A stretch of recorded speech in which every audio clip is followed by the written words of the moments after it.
সন্তান জন্মগ্রহণ করার পরে বন্ধু আজান দিতে হবে। দিন চলে গেল, সময় চলে গেল বন্ধু, ধীরে ধীরে একটি সপ্তাহ হয়ে গেল, বাচ্চা হয়েছে। কয় সপ্তাহ? এক সপ্তাহ। একটি সপ্তাহ যখন হবে, আপনি আপনার বাচ্চার মাথার চুলগুলো ফেলে দিবেন, ধর্মীয় একটা নাম রাখবেন। পুত্র সন্তান যদি হয় 1 বছরের 2টা ছাগল দিয়ে তার আকিকা দিবেন। কন্যা সন্তান যদি হয় তাহলে 1 বছরের একটা ছাগল দিয়ে বাচ্চার আকিকা দিবেন। 1 সপ্তাহের মধ্যে আপনার একটা দায়িত্ব কর্তব্য আপনি পালন করলেন। ধীরে ধীরে ধীরে ধীরে ধীরে ধীরে বন্ধু সময় চলে গেল। মায়ের দায়িত্ব হলো বাচ্চাকে বকির দুধ 2 বছর খাওয়াবে। কয় বছর? 2 বছর। 2 বছর দুধ পান করাবে। দেখতে দেখতে আপনি 7 বছরের সন্তান পা দিল। আপনি সন্তানকে নামাজের শিক্ষা দিতে হবে। 7 বছর পার হয়ে যখন 10 বছরে পা রাখবে, তখন আপনি সন্তানকে নামাজ না পড়লে তাকে আঘাত করতে হবে, মার দিতে হবে, এবং তাকে আগে একসাথে রাখতেন, বিছানা থেকে তাকে আলাদা করে দিতে হবে। ঠিক। এগুলো পিতামাতার দায়িত্ব। হাদিস শরীফের মধ্যে এসেছে, আল্লাহ রাসূল বলেছেন, আদিবু আওলাদাকুম আলা সালাসি খিসালিন হুব্বি নবিকুম ওয়া হুব্বি আহলি বাইতিহি ওয়া আলা কিরাতিল কুরআন। আমার আপনার প্রাণের নবী বলে দিয়েছেন, তোমরা তোমাদের সন্তানদেরকে 3টি বিষয় শিখাও। কয়টি? 3টি। একটি হলো হুব্বি নবিকুম, teach the love of the prophet, নবীর প্রেম শেখাও। কারণ নবীর প্রেমের মধ্যেই রয়েছে বন্ধু উত্তম আদর্শ, উত্তম শিক্ষা, উত্তম ট্রেনিং। ওয়া হুব্বি আহলি বাইতিহি, নবীর পরিবারের ভালোবাসা শেখাও। এরপরে বলেছেন ওয়া আলা কিরাতিল কুরআন, তোমরা তোমাদের সন্তানদেরকে কোরআন তেলাওয়াত শেখাও। ঠিক। আজকে কয়টা পিতামাতা সন্তান বাচ্চাকে কোরআন তেলাওয়াত শেখায় কত? আছে? যেটা বলতে চেয়েছিলাম, চুল কাটার স্টাইল, ইহুদি স্টাইল, ওই যে শিক্ষা নাই। নবীর প্রেম যদি থাকতো তাহলে নবীর প্রেমের মধ্যে কিন্তু রাসূলের এই আদর্শটাও থাকতো। এই যে ম্যাক্সিমাম ছেলেদের পরনে জিন্স প্যান্ট, শরীয়তের দৃষ্টিকোণ থেকে আল্লাহ বলেছেন লিবাসুত তাকওয়া যালিকা খায়র, সবচেয়ে উত্তম পোশাক হলো তাকওয়ার পোশাক। কিসের পোশাক? তাকওয়া। যেটা শরীয়ত সম্মত। যুবক ইমানদারদের জন্য উপর দিয়ে নাভি বরাবর, নিচে দিয়ে টাকনোর উপরে। এখন এই যুবকদের পোশাকটা উপর দিয়ে নাভির নিচে, নিচে দিয়ে ও টাকনোর নিচে। ঠিক। শরীয়তের সীমা, বর্ডার ক্রসিং করেছে। এই পোশাক আর হালাল নেই। এরপরে আসেন, রাস্তাঘাটে দেখলে মুরব্বীদেরকে, ছোট হোক বড়দেরকে সালাম দেওয়ার সংস্কৃতি তো বাংলাদেশ থেকে উঠেই যাচ্ছে। জি। এখনকার ছেলেরা তো সালাম দেয়ই না। যদি 1000-এর মধ্যে 2-4টা পাওয়া যায়। ঠিক ঠিক। যদি নবীর প্রেম থাকতো তাহলে এই বৈশিষ্ট্য, চরিত্রটাও থাকতো।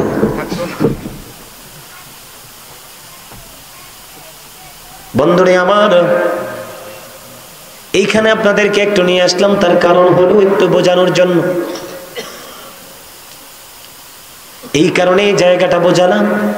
ওই যে দেহ এবং আত্মার মধ্যে ছিলাম, আপনাদের মনে আসেনি? আছে? দেহ এবং আত্মার মধ্যে। যখন এই দেহ থেকে আত্মাটা পার হয়ে যাবে, তখন আপনার আমার ঠিকানা কোথায়? কথা কয় না। ঘুম আসছে আপনাদের? কবরে গেলে আর কেউ ডাকবে না তো? না। আলী রাদিয়াল্লাহু তাআলা আনহু বলেছে, ওখানে গেলে আর বের হওয়ার সুযোগও পাবা না। ওই দিন থেকে কিন্তু বের হওয়ার বহুত চেষ্টা করবা, সেই দিন কিন্তু কোনো সুযোগ পাবে না। সজাগ থাকলে এখনই থাকো, কবরে ইচ্ছা মতো ঘুমাইতে পারবা। আর যদি এখন ইচ্ছে মতো ঘুমাও, তাহলে কিন্তু ওখানে কোনো উপায় নাই। বছর একটা মাহফিল, মানুষের মনের মধ্যে যে উৎসাহ উদ্দীপনা থাকার কথা, কিছুই তো নাই। ঠিক। এটাকে মনে করতেছে যে হুজুর আসবে, একটু কথাবার্তা বলবে, বিকেলবেলা যাওয়ার সময় একটা প্যাকেট নিয়ে যাব। এটা কিন্তু কোনো মুমিনের চিন্তা হওয়া উচিত নয়। কবরে যখন যাব, আল্লাহ রাব্বুল আলামিন বান্দাকে সাবধান করেছেন, ইন্না বাতশা রাব্বিকা লাশাদীদ। আল্লাহ বলেছেন কবরে যাওয়ার পরে বান্দাকে খুব শক্তভাবে ধরবে। কিভাবে ধরবে? শক্তভাবে। আল্লাহর ধরা, আল্লাহর পাকড়াও বড় শক্ত, বড় কঠিন। ঠিক। আল্লাহ ধরার পরে আল্লাহ বলেছেন ইন্নাল্লাহা সারিউল হিসাব। বান্দার কাছ থেকে চুকি চুকি হিসাব নেবে। বান্দাকে ধরবে খুব শক্তভাবে, বান্দার কাছ থেকে হিসাবও নেবে খুব শক্তভাবে। বন্ধুরে আমার, ওখানে কোনো কিছু লুকাবার কোনো সুযোগ নাই, ওখানে কোনো কিছু আড়াল করার কোনো সুযোগ নাই। ঠিক। এটা আমি বলিনি। দোকানে, শপিং মলে কোনো কোলাহল পরিবেশে সিসি ক্যামেরা লাগাইলে সবাই আতঙ্কে থাকে। ঠিক।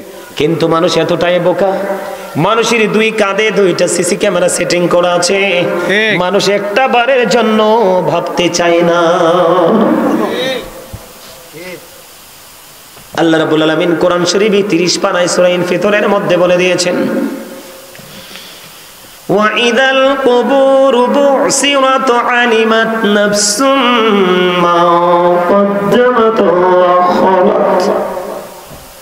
আল্লাহ রাব্বুল আলামিন বলে দিয়েছেন কবরটা যখন ওপেন হয়ে যাবে, প্রত্যেকেই জানতে পারবে, আমরা প্রত্যেকেই জানতে পারবো কে কি করেছি আর কি করিনি। তার মানে আপনি, আমি, আমরা সবাই দেখতে পারবো, জানতে পারবো কে কি করেছি আর কি করিনি। তবে বর্তমান সময়ে মানুষের যে চরিত্র, মানুষের যে বৈশিষ্ট্য, এই মানুষগুলোর কাছ থেকে ভালো কোনো কিছু আশা করা যায় না। সকালে ঘুম থেকে উঠে চিন্তা করে মানুষের ক্ষতি কিভাবে করা যায়, বিকেলবেলা চিন্তা করে মানুষের ক্ষতি কিভাবে করা যায়। নামাজ রোজা আল্লাহর বিধানের ধারে কাছেও কিন্তু মানুষ নাই। বন্ধুরে আমার, দুঃখজনক হলেও সত্য, আল্লাহ রাব্বুল আলামিন বলে দিয়েছেন ওখানে ধরবে খুব শক্তভাবে, হিসাব নেবে খুব শক্তভাবে। আল্লাহ বলেছেন লা ইয়ামুতু, মরার কোনো সুযোগ নাই। আল্লাহ বলেছেন ফিহা ওয়ালা ইয়াহইয়া, আল্লাহ বলেছেন বাঁচার কোনো সুযোগ নাই। আল্লাহ বলেছেন ওমা হুমান হাবি গায়িবিন, ওখান থেকে পালিয়ে যাওয়ার কোনো সুযোগ নাই। বাঁচতেও পারবে না মানুষ, মরতেও পারবে না মানুষ, পালাতেও পারবে না মানুষ। তখন মানুষ বন্ধু কি করবে? উপায় নাই। আমি আপনাদেরকে বলে দেই, আমার দিকে তাকান। এই পৃথিবীতে কিন্তু যার যার উপার্জন অনুযায়ী, যারা একেবারে গরিব মানুষ তারাও কিন্তু শুটকি ভালো না লাগলে মাছ কিনে আনে, মাছ ভালো না লাগলে একটা মুরগি জবাই করে, এমনি করে বিভিন্ন রকমের খাবার বন্ধু তারা বরাদ্দ করে কিনে আনে খায়। কিন্তু বন্ধু যারা অপরাধী, যারা পাপী, তাদের সম্পর্কে কোরআন এবং হাদিস অত্যন্ত ভয়ঙ্কর তথ্য দিয়েছে বন্ধু। আল্লাহ রাব্বুল আলামিন পাপীদের জন্য খবর দিয়েছেন। কোরআনের মধ্যে এসেছে একটা খাবার আছে, সেটার নাম হলো বন্ধু জাক্কুম। এটা এতটাই বিষাক্ত হবে, মুখের সামনে আনতে দেরি দাঁতগুলো ঝরে পড়ে যাবে, পেটের ভিতর ঢুকতে দেরি একটা ফোঁটার কিছু অংশ সবগুলো ভিতর থেকে লিকুইড হয়ে বের হয়ে যাবে।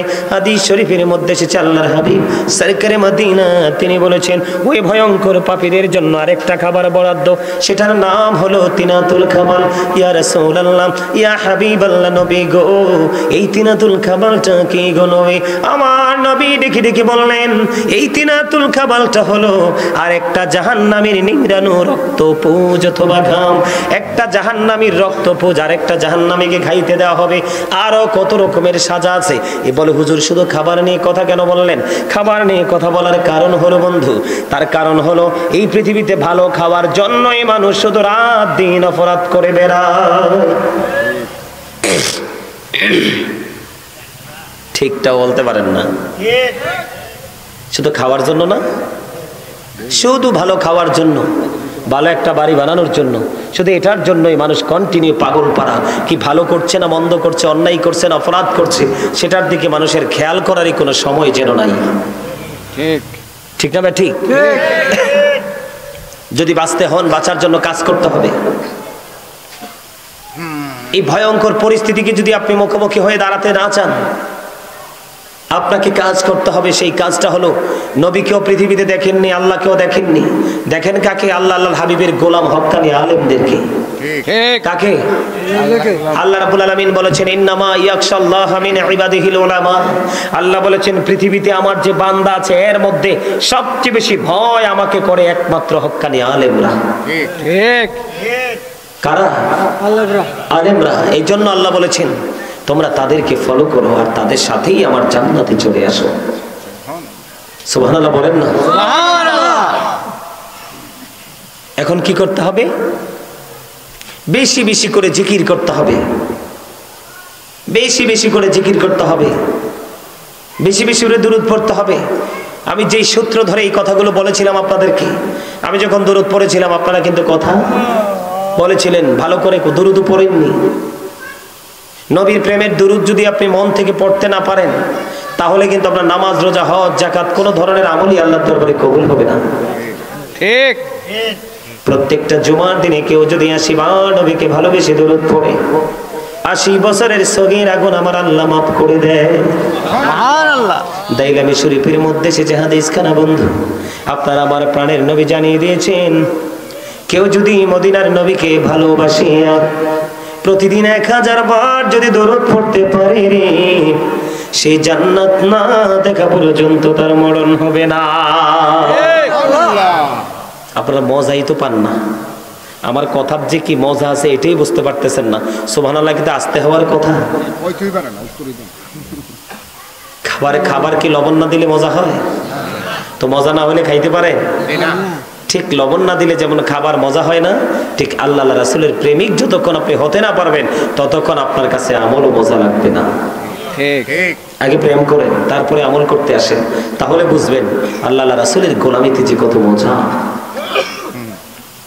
আমি জিকির করলাম, আপনারা অনেকেই জিকির করেননি, ম্যাক্সিমাম লোকই জিকির করেননি। আল্লাহ ডেকে ডেকে বলতেছি আইয়ুহাল্লাযীনা আমানু যিকুরুল্লাহা যিকরান কাসীরা ওয়াসাব্বিহুহু বুকরাতান ওয়াসীলা। আল্লাহ ইমানদারদেরকে ডেকে ডেকে বলছেন তোমরা বেশি বেশি করে আল্লাহর জিকির করো, সকাল তো সন্ধ্যা আল্লাহর পবিত্রতা বর্ণনা করো। সুবহানাল্লাহ। ফাযকুরুল্লাহা কিয়ামান, দাঁড়িয়ে দাঁড়িয়ে জিকির করো, ওয়া কুউদান, বসে বসে জিকির করো, ওয়া আলা যুনুবিকুম, শুয়ে শুয়ে আল্লাহর জিকির করো। জিকির করলে কি লাভ হবে? আল্লাহ বলেছেন ফাযকুরুনি আযকুরুকুম। আল্লাহ বলেছেন remember me then I will remember you. তোমরা আমাকে স্মরণ করো আমি তোমাদেরকে স্মরণ করব। তার মানে আপনি আমি যদি পৃথিবীতে বসে আল্লাহর জিকির করি, আল্লাহ কথা দিয়েছেন আল্লাহ আমার বান্দা যখন কোনো মজলিসে বসে আমার জিকির করবে, হাবিব আপনি জানিয়ে দেন আমি কথা দিলাম আমি আমার বান্দার তার চাইতে উত্তম জলসায় আমি আমার বান্দার জিকির করব। সুবহানাল্লাহ। মজা বুঝেন কিছু? এর চেয়ে নিয়ামত আর কি হতে পারে বলুন তো আমাকে? আরে ভাই আপনি বসে বসে এই মুসাগরার জমিনে জিকির করবেন আর আল্লাহ রাব্বুল আলামিন রহমতের ফেরেশতাদেরকে হেঁটে এসেছেন, প্রত্যেকটা কদমে কদমে গুনাহ ঝরে পড়েছে। এতটাই নিয়ামত এই জায়গাটা। আপনারা কি আলোচনা শুনবেন? শুনবেন? এই জন্য বলেছি আপনারা কথা বলতে পারেন না? পারেন? সবাই পারেন কথা বলতে? সবাই? ওমা আমি তো জানতাম আপনারা হয়তো অনেকেই বাক শক্তিহীন।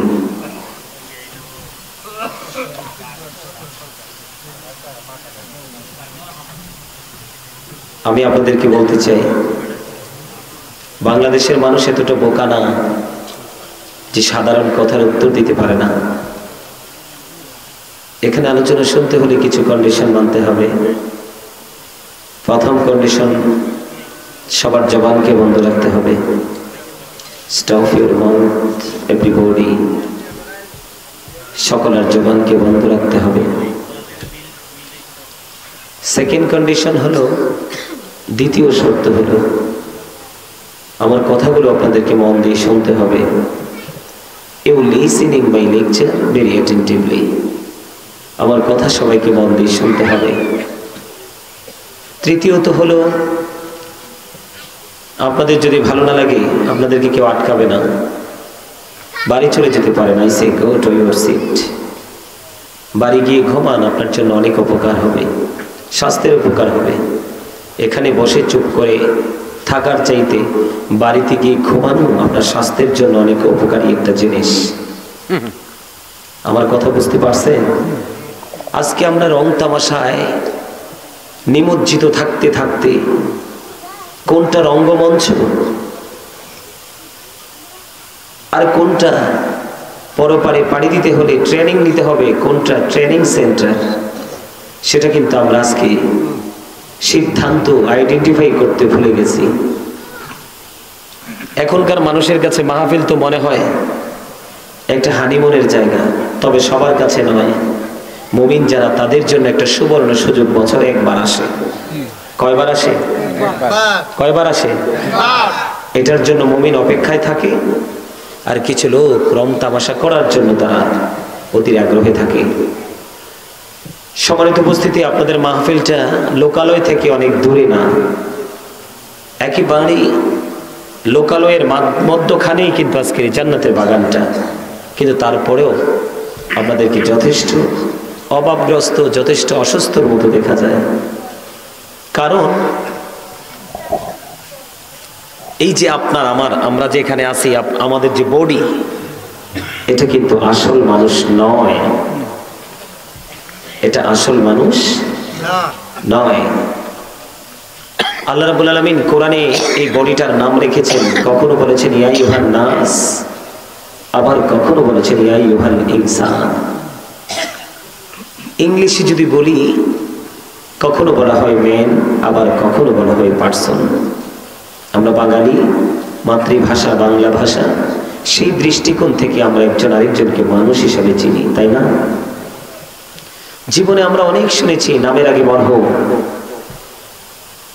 অথবা ডেড বডি, কিন্তু ডেড সোল জীবনে কোনোদিন শুনি নাই। কারণ মানুষের আসল সত্তা তার এই দেহ নয়, তার আত্মা। কি মানুষের আসল সত্তা? কি? তার আত্মা। দেহের মধ্যে যদি আত্মা না থাকে, তাহলে সে কি জীবিত না মৃত? তো মৃত এবং জীবিতের মধ্যে পার্থক্য কোনটা? যতক্ষণ একটা মানুষের মাঝে প্রাণ থাকে বা একটা প্রাণীর মাঝে তার দেহের মধ্যে প্রাণ থাকে, ততক্ষণই সে জীবিত। যখন এই দেহ থেকে প্রাণ পাখিটা চলে যায়, তখন কিন্তু you are dead, I am dead. আমি, আপনি, আমরা সবাই মৃত, তাই না? আপনারা কি আমার কথা বুঝতেছেন স্পষ্ট? আমি এই জায়গাটাতে আপনাদেরকে নিয়ে আসার কারণ হলো কোনটা মানুষ আর কোনটা মানুষ নয় সেটা বোঝানোর জন্য। সম্মানিত উপস্থিতি, দেহের কিন্তু পতন আছে, ক্ষয় আছে, বিনাশ আছে। আত্মার কিন্তু কোনো ক্ষয় নেই। সে শুধু প্লেসটাকে চেঞ্জ করে, স্থান পরিবর্তন করে। আল্লাহ বলেছেন অলি রুহু মিন আমরি রব্বি, first tense, present tense, future tense. আল্লাহ বলেছেন say the soul is the order of my Lord. আত্মাটা হলো আমি আল্লাহর একটা ওয়ার্ডার, নির্দেশ। যেমনটি আমি যদি আপনাদেরকে তার পূর্ণ রূপটা যদি একটু দেখাতে চাই, তাহলে আপনার আমার আত্মা কিন্তু হুট করে পিতামা মায়ের উদরে আসেনি। কথা বুঝবেন, কিন্তু এখানে আলোচনা বোঝানোর জন্য এসেছে আপনাদেরকে। হুট করে কিন্তু আপনার আমার মায়ের উদরে আমাদের বডিটা যখন বাবা মায়ের মিলনের মাধ্যমে বডিটা যখন তৈরি হয়েছে, তখনই আপনার ওই যে রুহের জগৎ, আল্লাহর আরশের চারপাশ, এই রুহের জগৎ থেকে আত্মাটাকে ট্রান্সফার করে এটাকে বডিতে ঢুকিয়ে দিয়েছে। কোথায়? মায়ের উদরে, মায়ের পেটে। সম্মানিত উপস্থিতি, যখন মায়ের উদরে থাকার ডেট যখন ফুরিয়ে গেল, সময় হয়েছে পৃথিবীতে আসার, তখন মায়ের পেটের মধ্য থেকে আমরা পৃথিবীতে এসেছি না? আসার পরে আমরা ছোট্ট থেকে অনেক বড় হয়েছি। বড় হওয়ার পরে কেউ কিন্তু পরিপূর্ণ হওয়ার আগেই চলে যায়, কেউ আবার পরিপূর্ণ হয়ে চলে যায়, কেউ আবার নাবালেগ থাকতে চলে যায়, কেউ আবার বালেগ হয়ে চলে যায়। এরকম অনেক ধরনের মৃত্যু আছে, আছে না? কথা বলেন, আছে না নাই? আরে জোরে বলেন না কেন? আছে, আছে। আপনার আমার এই শক্তি মরার পরে আর কাজে লাগবে না। লাগাইতে হলে জীবিত থেকেই লাগাতে হবে। আমি কোথায় নিয়ে যাচ্ছি আপনাদেরকে আমি একটু বুঝাচ্ছি, শুধু বোঝার চেষ্টা করেন। সম্মানিত উপস্থিতি, যখন আমি পৃথিবীতে আসলাম, আসার পরে ধীরে ধীরে বড় হলাম, হাঁটতে শিখলাম, বসতে শিখলাম, খেলতে শিখলাম, খেতে শিখলাম, সবই শিখলাম। কিন্তু তার আগে একটা ওয়াজ একটু আপনাদেরকে বলতে হয়। আজকের এই জান্নাতের বাগানের পরিবেশ দেখে মানুষগুলো কেমন জানি নষ্ট হয়ে গেছে। কেন নষ্ট হয়েছে জানেন? পৃথিবীর লোভের কারণে। মানুষ অন্ধ হয়ে গেছে কেন? পৃথিবীর লালসার কারণে। কারণ মানুষের কাছে আখিরাতের চাইতে বড় দুনিয়াটাকে বড় মনে করে মানুষ। কোরআন শরীফে সূরা আলে ইমরান, এই সবগুলো সিঁড়ি থেকে নামো, সবগুলো প্যান্ডেলে এসো, নামো, সব নামো। এটা মসজিদের বারান্দা, এখানে বসে মসজিদের দরজা, সিঁড়ি, মসজিদের আঙ্গিনায় কোনো বেয়াদবি মন করা কোনো কথা চলবে না। মসজিদের পুরো আঙ্গিনাটাই জান্নাতের বাগান। এখানে মানুষ সারা দুনিয়ায় ঘুরে ঘুরে পাপ করে, এখানে আসে মানুষ ক্ষমা পাওয়ার জন্য। আর এখানে এসে যখন মানুষ অন্যায় করে, ক্ষমাটা পাবি কোথায়? ক্ষমা চাবি কোথায়?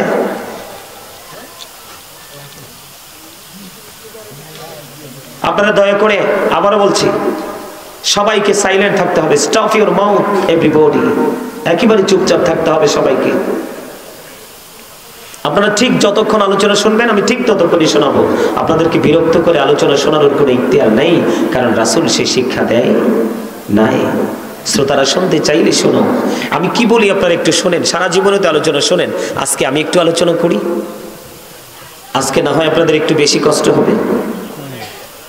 আমি কি বলতে চাই আপনাদেরকে বোঝাতে চাই, শুধু এইটা একটু ভাবেন। আমি যেটা বলতে চেয়েছিলাম, মানুষের প্রত্যেকটা পার্সন ডাবল পার্সন। প্রত্যেকটা পার্সন কি ডাবল। আপনি সামনে আসেন, চাচা সামনে এসে বসেন। আসেন, আপনারা সামনে আসেন, আমার শ্রোতাদের মুখ দেখতে হয়তো। আসেন, সামনে এসে বসেন। আরেকজন তো বসে আছে পিছনে, এদিকে এসে বসেন, সামনে এসে বসেন। পিছনে কেন? চেয়ার নিয়ে আসেন সামনে, অথবা এই কাছাকাছি এসে বসেন। সম্মানিত উপস্থিতি, আমি যেটা বলতে চাই আপনাদের কাছে প্রাণ খুলে একটু শুনুন। প্রত্যেকটা পার্সন ডাবল পার্সন। আমি, আপনি, আমরা সবাই কি ডাবল। একটা হলো দেহ, একটা হলো আত্মা, একটা হলো বডি, আর একটা হলো সোল।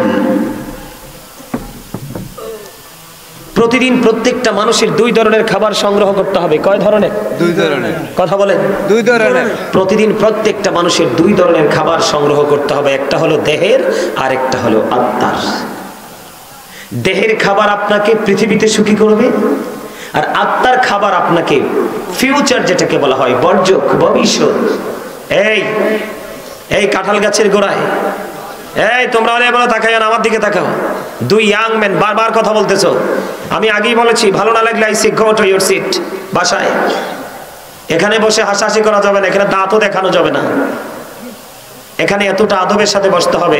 এটা হলো ভয়ের জায়গা এবং প্রেমের জায়গা। কি একদিকে আল্লাহকে ভয় করব, পরকালটা যে কি হয়, মৃত্যু যে কেমন হয়।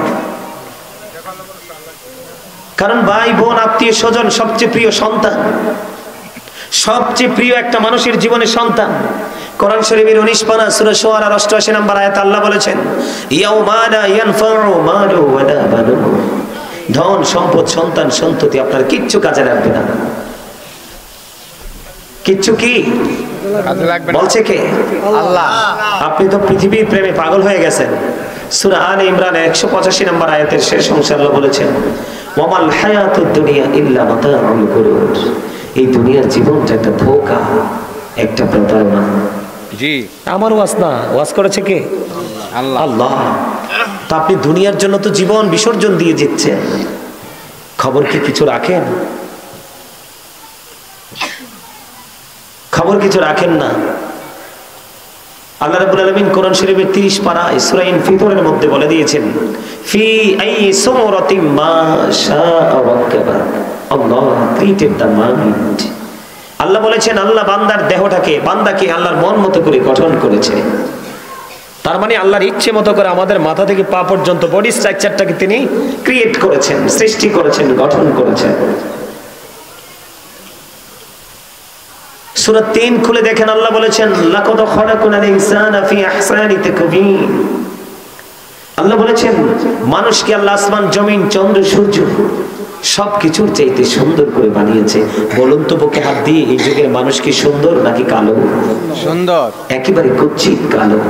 চামড়া যদি সুন্দর হয় তাকে সুন্দর বলে না, আত্মা যদি সুন্দর হয় তাকেই বলা হয় সুন্দর। পৃথিবীর ধনে যদি কেউ ধনী হয় তাকে ধনী বলা হয় না, আল্লাহ রাসূল বলেছেন আল গাইনা গিরান নাফস, প্রকৃত ধনী হলো আত্মার ধনী, যার সিনায় আছে আল্লাহ রাসূলের প্রেম এবং পরকালের ভয়, সেই হচ্ছে সবচেয়ে বড় ধনী।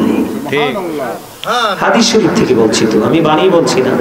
এই জন্য আমি প্রায় জায়গায় বলে থাকি, the rich are not always happy, ধনীরা সবসময় সুখী নয়। কোন ধনী?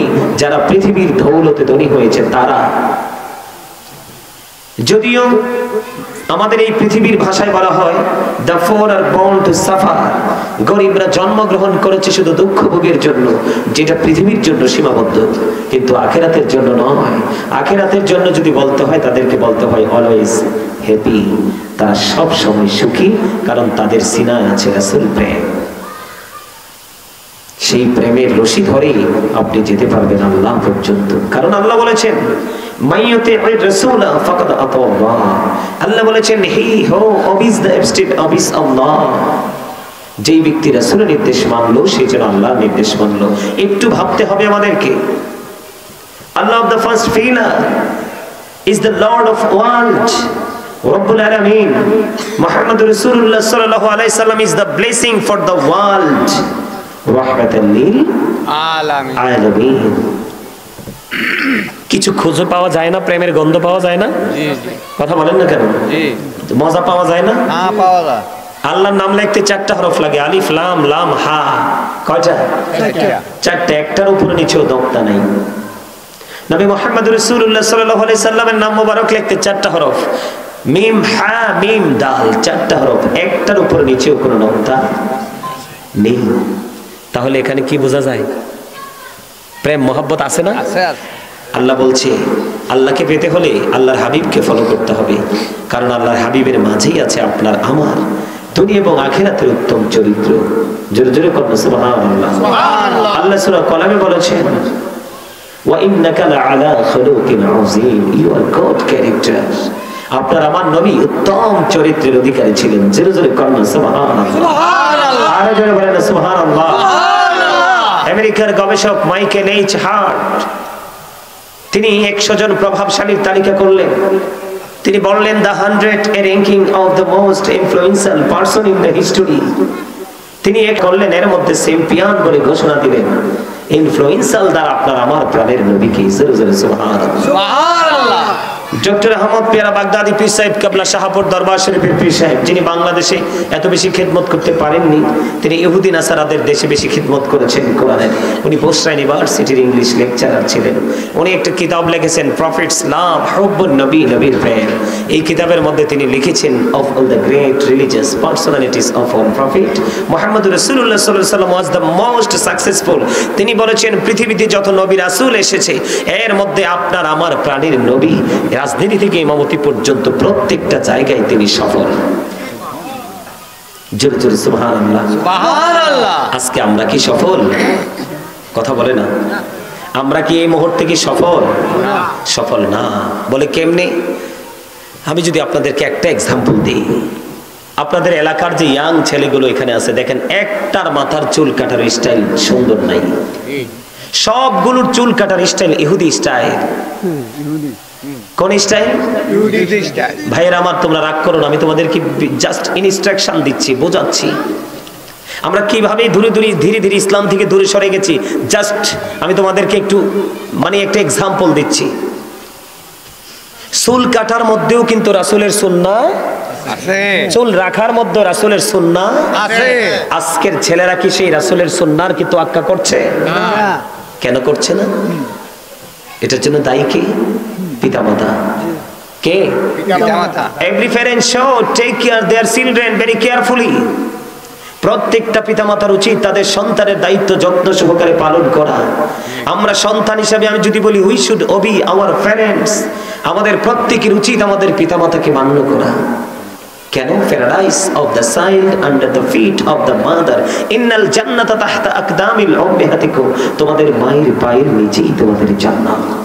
সুবহানাল্লাহ। আর যারা বলেন সুবহানাল্লাহ। সুবহানাল্লাহ। কেন বললাম এই কথাটা? আল্লাহ রাসূল বলেছেন, আমার দিকে তাকান, সন্তান যখন জন্মগ্রহণ করে তার কানে আযান দাও।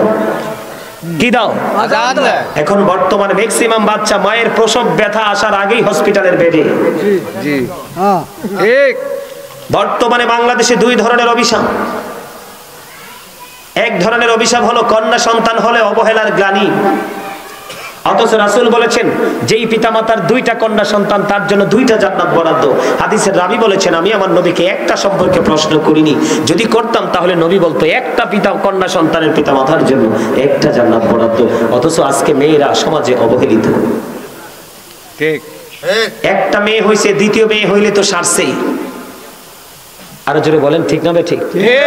এবার আসেন ছেলের বেলায়, মেয়ে হইলে অবহেলা, আজান দিবে কখন? আর ছেলে হইলে এতটাই আনন্দিত মনে হয় যে আকাশের চাঁদ নেমে এসেছে। আজান দেওয়া ইসলামের যে কন্ডিশন রুলস, ঠিক, সেটা পিতামাতা ভুলেই গেছে। আমার কথা কি আপনাদের কাছে খারাপ লাগে? আমার কথাগুলো একটু মাঝে মাঝে খারাপ লাগতে পারে, কারণ আল হাক্কু মুররুন, হক কথা কিন্তু একটু তিতা।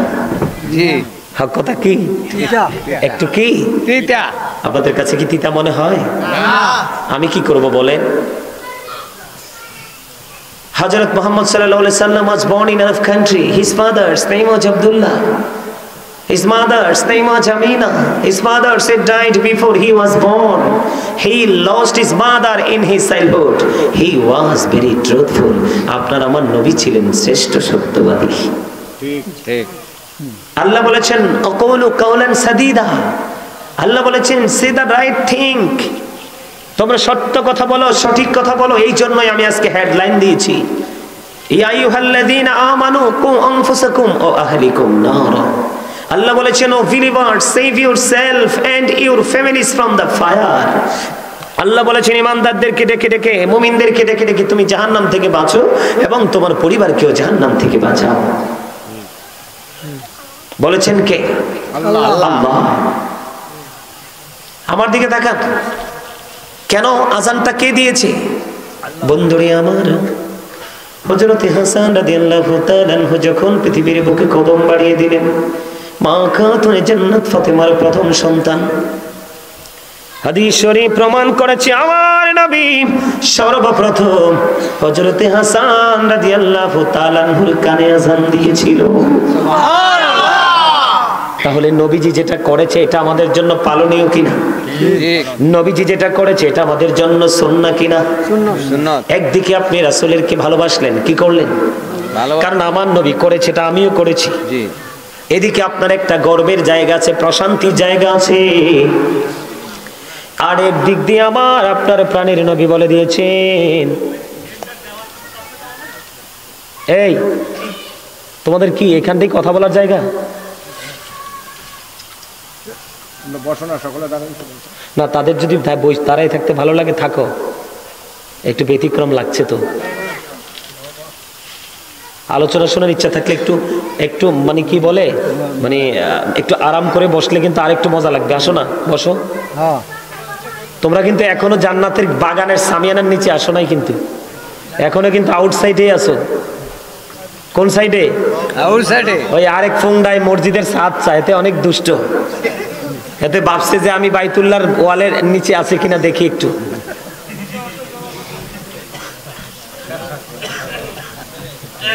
আলহামদুলিল্লাহ কোন? আলহামদুলিল্লাহ। আর জোরে আলহামদুলিল্লাহ। মহব্বতে এটাই হচ্ছে আদব। এটা কি আদব? এটা কি আদব? এটা হলো শ্রদ্ধা, এটা হলো আদব। এটাকে বলা হয় আরেক প্রকার ভালোবাসা। এই আমি তোমাদেরকে বলছি, যারা ইয়াং ম্যান এখন এখান থেকে ওখানে চলে গেছো, তোমাদের উদ্দেশ্যে বলছি, সত্যিকারের যদি সম্মান করে হৃদয় থেকে ভালোবেসে সামিয়ানার নিচে বসে থাকো, তাহলে তোমাদের জন্য একটা চমৎকার একটা গুড নিউজ হলো, এটা আমি আমার কথা নয়, এই নিউজটা দিয়েছেন আল্লাহ। ঠিক। আল্লাহ রাব্বুল আলামিন বলেছেন, এদিকে তাকাও। আল্লাহ বলেছেন join with my dear people come to my paradise. আল্লাহ বলেছেন join with my dear people, আমার প্রিয় লোকেদের সাথে যুক্ত হও। কাম টু মাই প্যারাডাইস, আমার জান্নাতে চলে এসো। ফাদখুলি ফি ইবাদি ওয়াদখুলি জান্নাতি। জোরে জোরে আল্লাহু আকবার। আল্লাহু আকবার। হক্কানি আলেমদেরকে ভালোবাসা, তাদেরকে সম্মান করা সাধারণ মানুষের জান্নাতে যাওয়ার দলিল। এটা আমি বলিনি তো, বলছে আল্লাহ।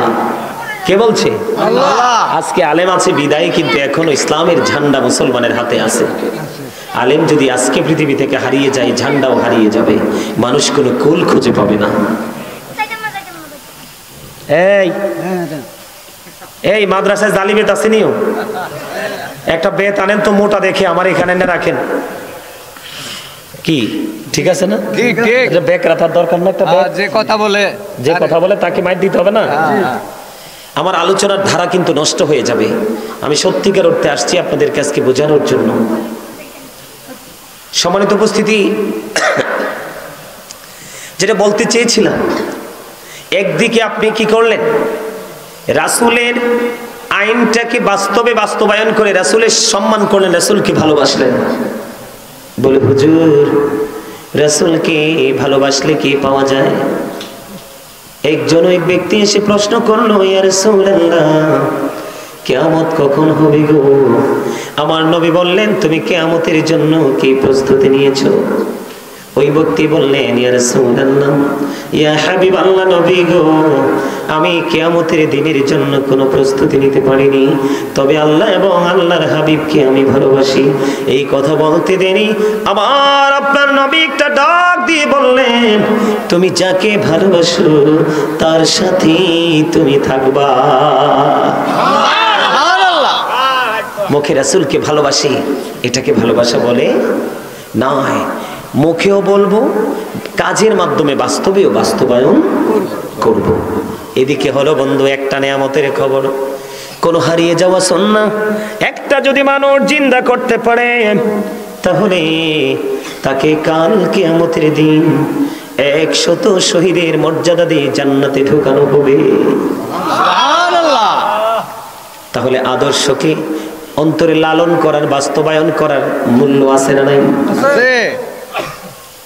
আমার নবী মা খাতুনে জান্নাত ফাতেমা, ওনার প্রথম যে সন্তান হাসান রাদিয়াল্লাহু তাআলা আনহু, ওনার কানে আজান দিয়ে আমাদেরকে আজানের ট্রেনিং দিয়ে দিলেন।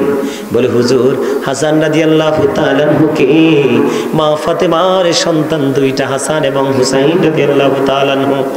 আজকের এই এলাকার যুবক, এই মোছাগড়া গ্রামের যুবকগুলোকে বলছি, এবং সঙ্গে সঙ্গে এই মিডিয়ার মাধ্যমে গোটা পৃথিবীর ইমানদার যুবকদেরকে বলছি, ইমাম হাসান হুসাইন দুই ভাই আমার নবী হাদিস শরীফ দ্বারা প্রমাণ করে দিয়েছেন, আল হাসান ওয়াল হুসাইন সাইয়্যিদা শাবাবি আহলিল জান্নাহ। আমার নবী বলেছেন, ইমাম Hasan and Hussain are the leader of younger people in জান্নাহ।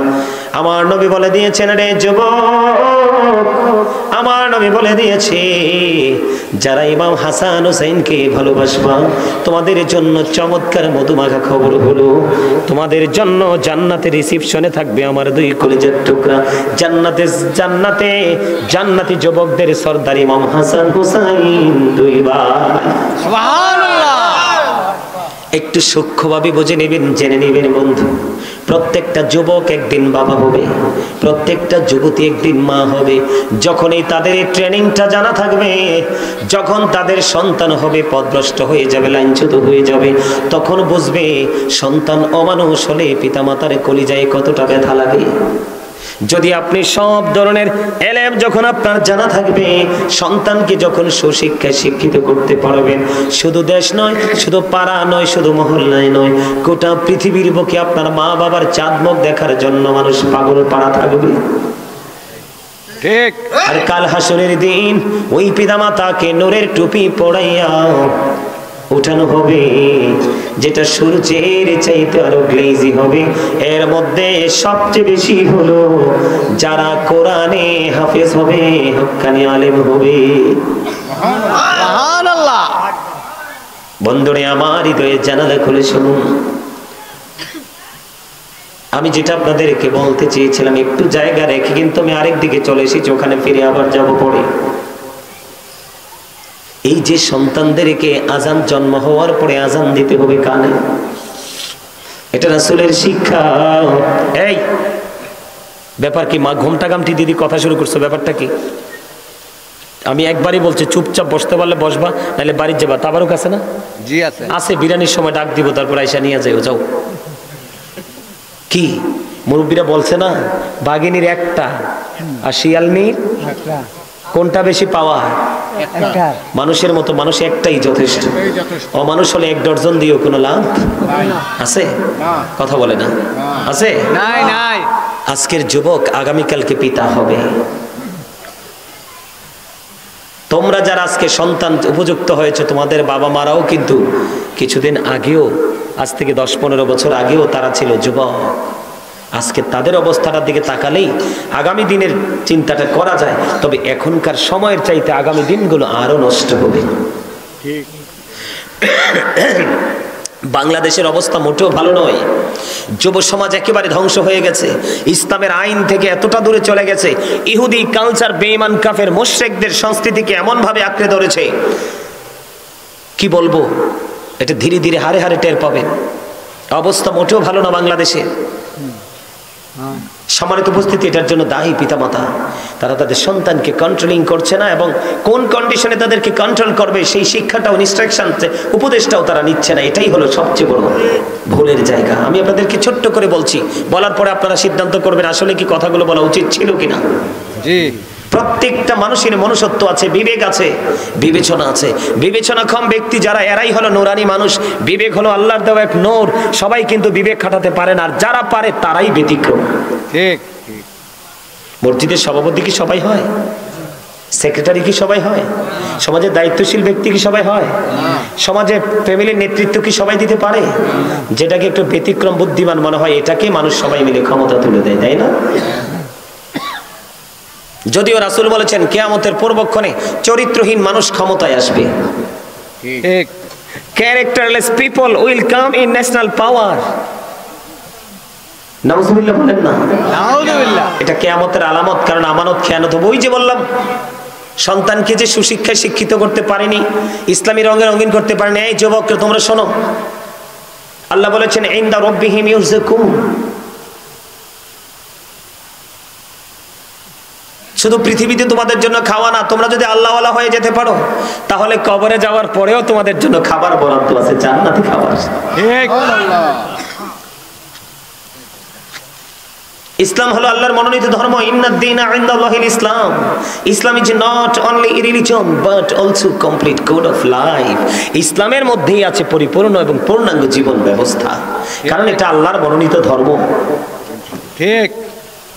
বন্ধুরে আমার, সন্তান জন্মগ্রহণ করার পরে বন্ধু আজান দিতে হবে। দিন চলে গেল, সময় চলে গেল বন্ধু। ধীরে ধীরে 1 সপ্তাহ হয়ে গেল, বাচ্চা হয়েছে। কয় সপ্তাহ? 1 সপ্তাহ। 1 সপ্তাহ যখন হবে, আপনি আপনার বাচ্চার মাথার চুলগুলো ফেলে দিবেন, ধর্মীয় একটা নাম রাখবেন। পুত্র সন্তান যদি হয় 1 বছরের 2টা ছাগল দিয়ে তার আকিকা দিবেন।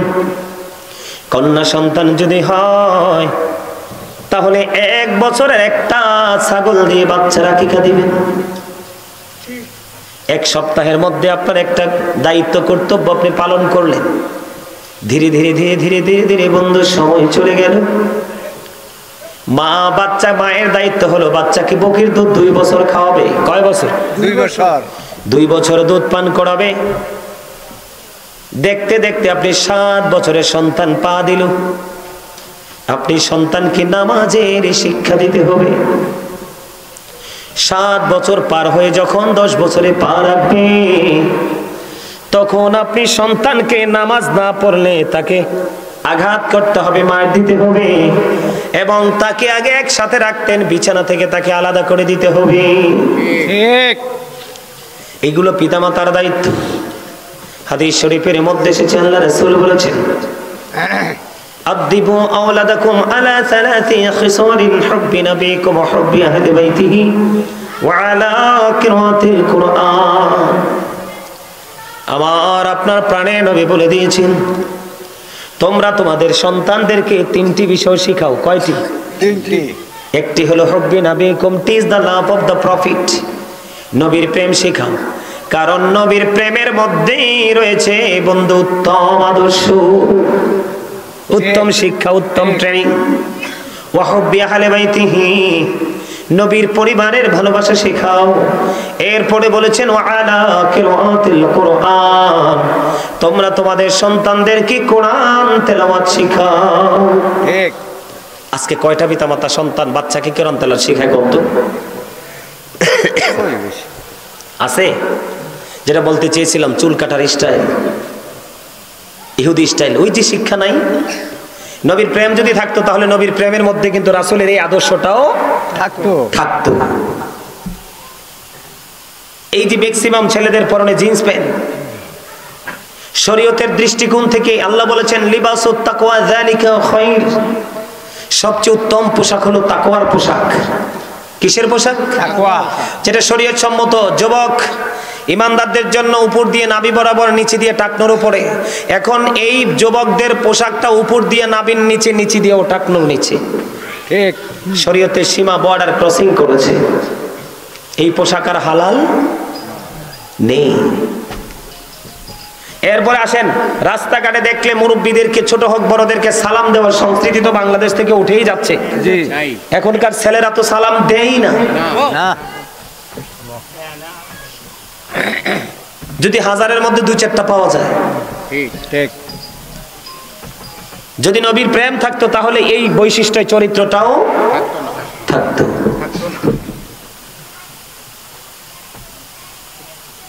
বন্ধুরে আমার, এইখানে আপনাদেরকে একটু নিয়ে আসলাম, তার কারণ হলো একটু বোঝানোর জন্য। এই কারণে এই জায়গাটা বোঝালাম। ওই যে দেহ এবং আত্মার মধ্যে ছিলাম, আপনাদের মনে আসেনি? আছে। দেহ এবং আত্মার মধ্যে যখন এই দেহ থেকে আত্মাটা পার হয়ে যাবে, তখন আপনার আমার ঠিকানা কোথায়? কথা কয় না। ঘুম আসছে আপনাদের? কবরে গেলে আর কেউ ডাকবে না তো? না। আলী রাদিয়াল্লাহু তাআলা আনহু বলেছে, ওখানে গেলে আর বের হওয়ার সুযোগও পাবা না। ওই দিন থেকে কিন্তু বের হওয়ার বহুত চেষ্টা করবা, সেই দিন কিন্তু কোনো সুযোগ পাবে না। সজাগ থাকলে এখনই থাকো,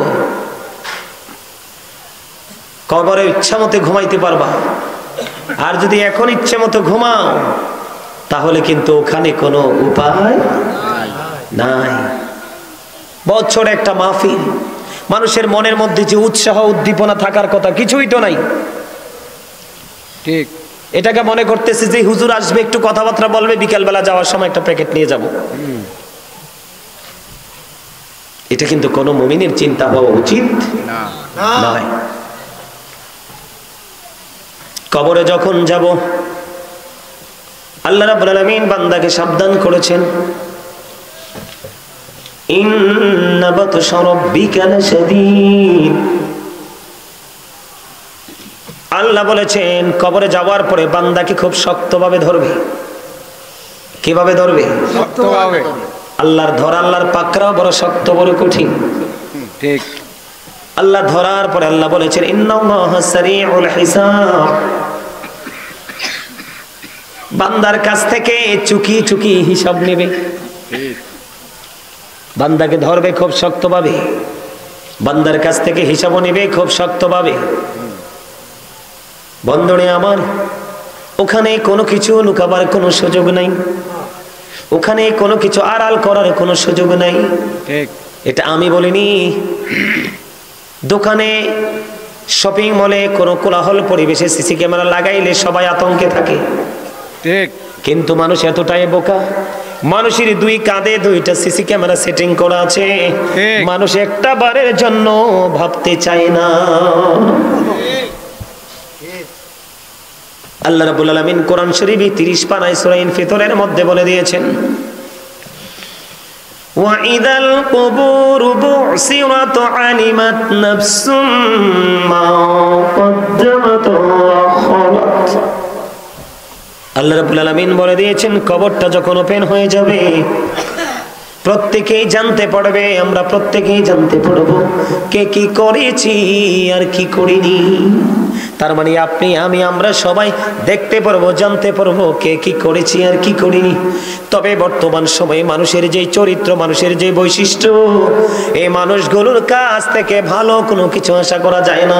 সকালে ঘুম থেকে উঠে চিন্তা করে মানুষের ক্ষতি কিভাবে করা যায়, বিকেলবেলা চিন্তা করে মানুষের ক্ষতি কিভাবে করা যায়। নামাজ রোজা আল্লাহর বিধানের ধারে কাছেও কিন্তু মানুষ নাই। বন্ধুরে আমার, দুঃখজনক হলেও সত্য, আল্লাহ রাব্বুল আলামিন বলে দিয়েছেন ওখানে ধরবে খুব শক্তভাবে, হিসাব নেবে খুব শক্তভাবে। আল্লাহ বলেছেন লা ইয়ামুতু, মরার কোনো সুযোগ নাই। আল্লাহ বলেছেন ফিহা ওয়ালা ইয়াহইয়া, আল্লাহ বলেছেন বাঁচার কোনো সুযোগ নাই। আল্লাহ বলেছেন ওমা হুমান হাবি গায়িবিন, ওখান থেকে পালিয়ে যাওয়ার কোনো সুযোগ নাই। বাঁচতেও পারবে না মানুষ, মরতেও পারবে না মানুষ, পালাতেও পারবে না মানুষ। তখন মানুষ বন্ধু কি করবে? উপায় নাই। আমি আপনাদেরকে বলে দেই, আমার দিকে তাকান।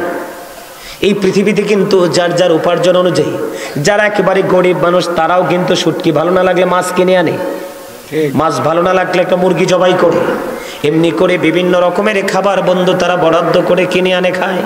কিন্তু বন্ধু যারা অপরাধী, যারা পাপী, তাদের সম্পর্কে কোরআন এবং হাদিস অত্যন্ত ভয়ঙ্কর তথ্য দিয়েছে বন্ধু। আল্লাহ রাব্বুল আলামিন পাপীদের জন্য খবর দিয়েছেন। কোরআনের মধ্যে এসেছে একটা খাবার আছে, সেটার নাম হলো বন্ধু জাক্কুম। এটা এতটাই বিষাক্ত হবে, মুখের সামনে আনতে দেরি দাঁতগুলো ঝরে পড়ে যাবে, পেটের ভিতর ঢুকতে দেরি একটা ফোঁটার কিছু অংশ সবগুলো ভিতর থেকে লিকুইড হয়ে বের হয়ে যাবে। হাদিস শরীফের মধ্যে এসেছে আল্লাহর হাবিব সরকারে মদিনা তিনি বলেছেন ওই ভয়ঙ্কর পাপীদের জন্য আরেকটা খাবার বরাদ্দ, সেটার নাম হলো তিনাতুল খাবার। ইয়া রাসূলুল্লাহ, ইয়া হাবিবাল্লাহ, নবী গো এই তিনাতুল খাবারটা কি গো নবী?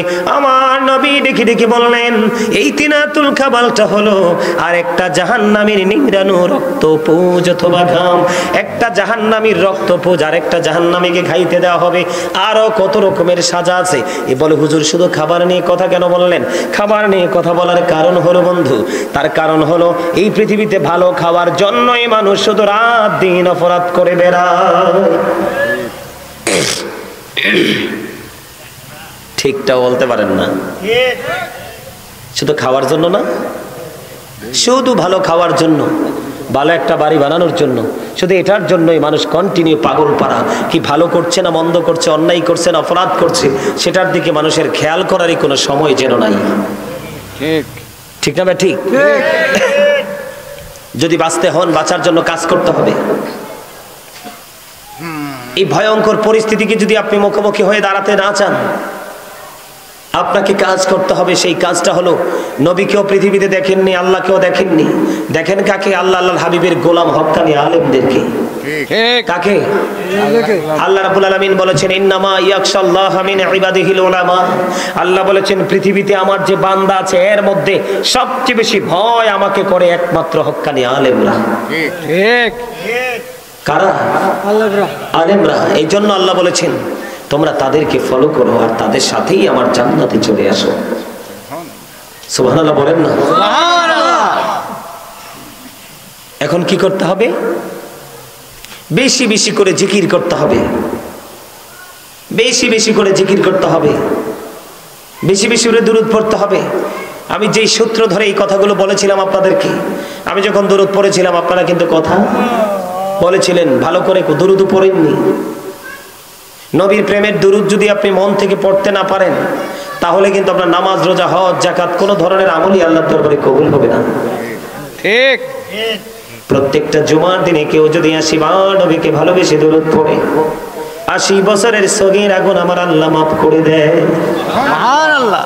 দাইলামি শরীফের মধ্যে সে হাদিস খানা বন্ধু, আপনার আমার প্রাণের নবী জানিয়ে দিয়েছেন, কেউ যদি মদিনার নবীকে ভালোবাসে প্রতিদিন 1000 বার যদি দরুদ পড়তে পারে রে, সেই জান্নাত না দেখা পর্যন্ত তার মরণ হবে না। আপনারা মজাই তো পান না। আমার কথার যে কি মজা আছে এটাই বুঝতে পারতেছেন না। সুবহানাল্লাহ কিন্তু আসতে হওয়ার কথা। খাবার কি লবণ না দিলে মজা হয়? তো মজা না হলে খাইতে পারে? ঠিক লবণ না দিলে যেমন খাবার মজা হয় না, ঠিক আল্লাহ রাসূলের প্রেমিক যতক্ষণ আপনি হতে না পারবেন ততক্ষণ আপনার কাছে আমলও মজা লাগবে না। ঠিক। আগে প্রেম করেন, তারপরে আমল করতে আসেন, তাহলে বুঝবেন আল্লাহ রাসূলের গোলামিতে যে কত মজা। আমি জিকির করলাম, আপনারা অনেকেই জিকির করেননি, ম্যাক্সিমাম লোকই জিকির করেননি। আল্লাহ ডেকে ডেকে বলতেছি আইয়ুহাল্লাযীনা আমানু যিকুরুল্লাহা যিকরান কাসীরা ওয়াসাব্বিহুহু বুকরাতান ওয়াসীলা। আল্লাহ ইমানদারদেরকে ডেকে ডেকে বলছেন তোমরা বেশি বেশি করে আল্লাহর জিকির করো, সকাল টু সন্ধ্যা আল্লাহর পবিত্রতা বর্ণনা করো। সুবহানাল্লাহ। ফাযকুরুল্লাহ কিয়ামান, দাঁড়িয়ে দাঁড়িয়ে জিকির করো, ওয়া কুউদান, বসে বসে জিকির করো, ওয়া আলা যুনুবিকুম, শুয়ে শুয়ে আল্লাহর জিকির করো। জিকির করলে কি লাভ হবে? আল্লাহ বলেছেন ফাযকুরুনি আযকুরুকুম। আল্লাহ বলেছেন remember me then I will remember you. তোমরা আমাকে স্মরণ করো, আমি তোমাদেরকে স্মরণ করব। তার মানে আপনি আমি যদি পৃথিবীতে বসে আল্লাহর জিকির করি, আল্লাহ কথা দিয়েছেন আল্লাহ আমার বান্দা যখন কোনো মজলিসে বসে আমার জিকির করবে, হাবিব আপনি জানিয়ে দেন আমি কথা দিলাম আমি আমার বান্দার তার চাইতে উত্তম জলসায় আমি আমার বান্দার জিকির করব। সুবহানাল্লাহ। মজা বুঝেন কিছু? এর চেয়ে নিয়ামত আর কি হতে পারে বলুন তো আমাকে? ঠিক। আরে ভাই আপনি বসে বসে এই মুসাগরার জমিনে জিকির করবেন আর আল্লাহ আল্লাহ আল্লাহ রাব্বুল আলামিন রহমতের ফেরেশতাদের কিনো জায়গায় আল্লাহ আপনার জিকির করবে, এর চেয়ে বড় নিয়ামত আর কি হতে পারে? ঠিক। আল্লাহ বলেছে ওয়াশকুরুলি ওয়ালা তাকফুরুন, তোমরা আমার প্রতি কৃতজ্ঞ হও, অকৃতজ্ঞ হইও না। ম্যাক্সিমাম মুসলমানই তো অকৃতজ্ঞ। আল্লাহর আইনের তো কোনো তোয়াক্কাই করছে না মানুষ। ঠিক। ইমাম সাহেব যে গতকালকের মাহফিলে আমার পিছনে বসে আছে এক মসজিদের খতিব, ইনি বলতেছে হুজুর এই শুক্রবারে জুম্মায় আমি একটু সুদ নিয়ে আলোচনা করছিলাম। কি নিয়ে? সুদ নিয়ে আলোচনা করে আমি বের হয়েছি, পরে আমাকে মসজিদ কমিটি বলতেছে আগামী শুক্রবার থেকে আর আইসেন না। তো ইমাম সাহেব কি আপনার মতো পণ্ডিত মার্কা মসজিদ কমিটির জন্য কি ইমাম সাহেব হারামকে হালাল বলতো না? হারামকে হালাল বলা তো হারামকে হালাল বলা, হালালকে হারাম বলা তো কুফরি। তো কুফরি করার পরে কি সে মুসলমান থাকে? না। তো মুসলমান যদি কেউ না হয় তার জীবনে কি কোনো নিয়ামত আছে? না। তাহলে ইমাম সাহেব কি আপনার গোলামি করতে আসছেন? আল্লাহ ইমাম সাহেবকে যেই ব্যক্তি মনে করবে তার চাকর, যদি কেউ মনে করে, কোনো মুসল্লি যদি মনে করে যে ইমাম সাহেব চাকরি করছে, কি করছে? তাহলে তার নামাজ হবে না। চাকরি শব্দটা চাকর শব্দ থেকে এসেছে। কোন শব্দ থেকে? চাকর। চাকর থেকে চাকরি হয়েছে। মসজিদে ইমাম সাহেবটা কখনোই চাকরি হয় না, এটা হয় গোলামি। কি হয়? গোলামি। আল্লাহ রাসূলের প্রেমে গোলামি করে আপনি তার কথাগুলো মানেন বা না মানেন, তাকে বলার তো বাক স্বাধীনতা তো দিতে হবে। ঠিক না? আরো যারা বলেন না ঠিক। আল্লাহ বলেছেন ফাযকুরুনি আযকুরুকুম। বন্ধুরে আমার, আপনি যখন এই পৃথিবীর বুকে বসে বসে জিকির করবেন, আল্লাহ আপনার জিকির করবে। হযরত আব্দুল্লাহ ইবনে বসুর রাদিয়াল্লাহু তাআলা আনহু থেকে হাদিস খানা বর্ণিত, আমার আপনার প্রাণের নবীকে প্রশ্ন করলেন তিনি, ইয়া রাসূলুল্লাহ আমার জন্য ইসলামের বিধান আইন তো অনেক হয়ে গেছে, আমাকে একটা স্পেশাল আমল শিখিয়ে দেন। ঠিক। এবার আমার নবী তার জিহ্বার দিকে ইঙ্গিত করে আমার নবী বললেন তুমি আল্লাহর জিকির করে করে তোমার জিহ্বাটাকে সিক্ত রাখো। জিকির জবান দিয়ে করা যায়, কলব দিয়ে করা যায়। আল্লাহ রাসূল বলেছেন জবান এবং কলব দুটো মিলে যে জিকির করা হয় ওই জিকিরটাই হলো সবচেয়ে উত্তম জিকির। সুবহানাল্লাহ। যদি বলেন না সুবহানাল্লাহ। সুবহানাল্লাহ। এই যে সুবহানাল্লাহ বলছেন আল্লাহর জিকির, আলহামদুলিল্লাহ বলছেন আল্লাহর জিকির, লা ইলাহা ইল্লাল্লাহ বলছেন আল্লাহর জিকির, আল্লাহু আকবার বলছেন আল্লাহর জিকির। কাউকে সৎ কাজের জন্য ডাকছেন আল্লাহর জিকির, কাউকে অসৎ কাজ থেকে বারণ করার চেষ্টা করছেন, এটাও আল্লাহর জিকির। বুঝতে হবে জিকিরের শব্দ হলো স্মরণ করা। এ মুসাগরার মানুষ হৃদয় খুলে শোনো, প্রত্যেকটা মেশিনকে পরিষ্কার করার একটা যন্ত্র আছে, আছে না নাই? আছে। প্রত্যেকটা মেশিনকে ক্লিয়ার করার একটা যন্ত্র আছে। আপনার আমার প্রাণে নবী বলে দিয়েছেন উম্মত তোমাদের মনের ঘরকে পরিষ্কার, মনের ঘরের ময়লা দূর করে তোমাদের হৃদয় রাজ্যটাকে পরিষ্কার করার যন্ত্র হলো জিকির। ঠিক। আল্লাহ রাসূল বলেছেন তোমরা যখন জান্নাতের বাগানে আসা যাওয়া করো তখন তোমরা ওখান থেকে কিছু ফল খেয়ে নিও।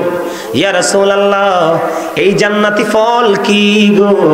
আমার নবী বললেন জান্নাতি ফল হলো সুবহানাল্লাহ, আলহামদুলিল্লাহ, লা ইলাহা ইল্লাল্লাহ, আল্লাহু আকবার। সুবহানাল্লাহ।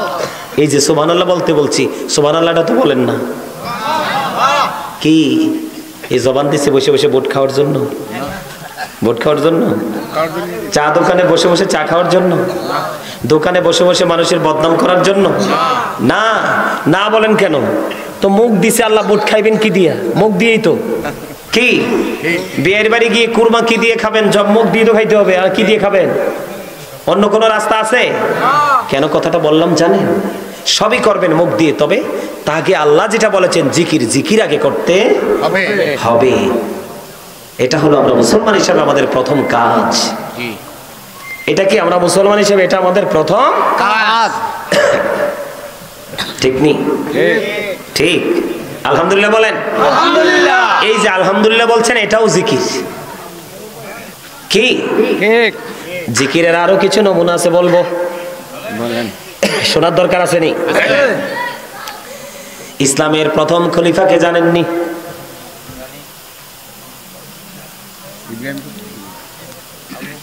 মাশাআল্লাহ, আমার চাচা ঠিক উত্তর দিছে। হযরতে আবু বকর সিদ্দিক রাদিয়াল্লাহু তাআলা আনহু।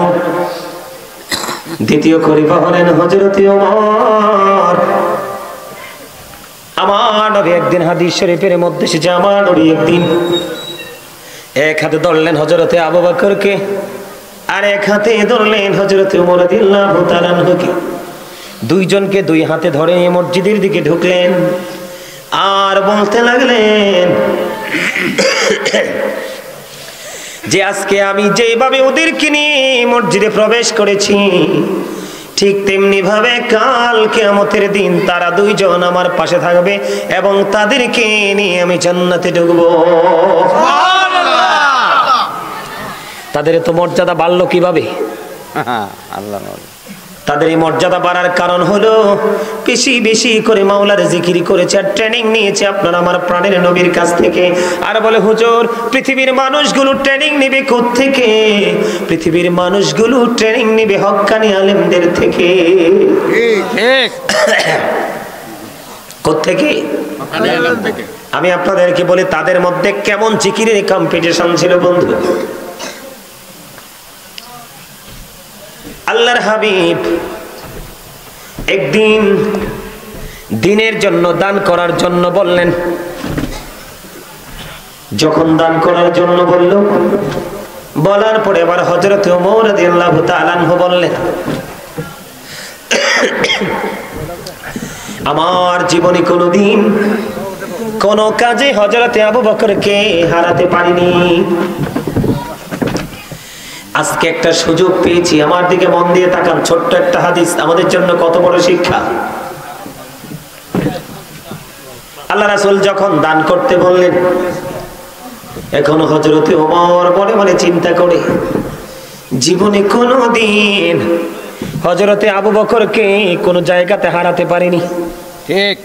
আজকে একটা সুযোগ পেয়েছি, আমার কাছে তো দৌলত আছে, সম্পদ আছে, আজকে আমি আবু বকরকে হারাবো। কি করব? হারাবো। আজকে আমি হযরতে আবু বকরকে হারাবো। তিনি এই চিন্তা করে রাসূলের কাছে মাল নিয়ে হাজির হলেন। হযরতে ওমর, আমার নবীজি ডাক দিয়ে প্রশ্ন করলো, ওমর তুমি কতটুকু সম্পদ নিয়ে এসেছো?